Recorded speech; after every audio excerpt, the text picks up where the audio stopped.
বন্ধুরা, এখন আমার হাতে যে আয়রনটি দেখতে পাচ্ছেন, এটি হলো ইলেকট্রিক স্টিম আয়রন। আয়রনটির সমস্যা হচ্ছে আয়রনটিতে লাইন আসে কিন্তু সলিনয়েড বাল্বটি কাজ করতেছে না।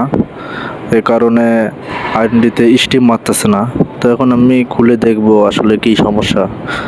তো আমি প্রথমে সলিনয়েড বাল্বটি খুলে নিলাম। এখন আমি থার্মোস্টরের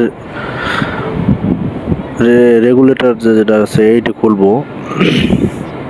আমার থার্মোস্টর আর রেগুলেটর এই আয়রনটির মেইন জিনিস আর কি। তারপরে যেরকম পাওয়ার সুইচটা আছে, অন অফ সুইচটা, তারপর লুব আছে, এগুলোই আর কি। তো আমি এখন হাতলটা খুলবো। তো এসব আয়রন যারা বাসা বাড়িতে ইউজ করেন তারা নিজেই আমার এই ভিডিও দেখে নিজেই খুলে সমস্যা সলভ করতে পারবেন। তো এখন আমি কাভারটা খুলছি উপরের। এই হলো আয়রনের ভিতরের পার্ট।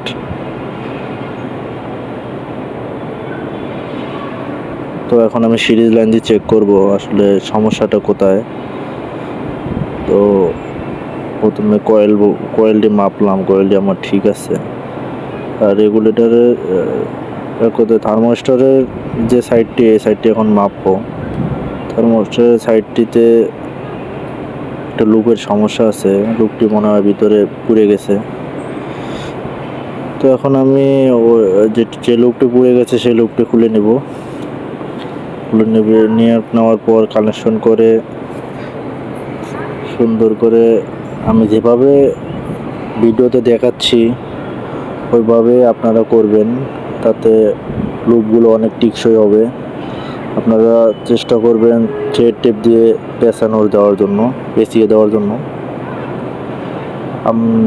আমরা মূলত গার্মেন্টস ফ্যাক্টরিতে যারা জব করি তারা সবাই এরকমভাবেই আয়রন সারি।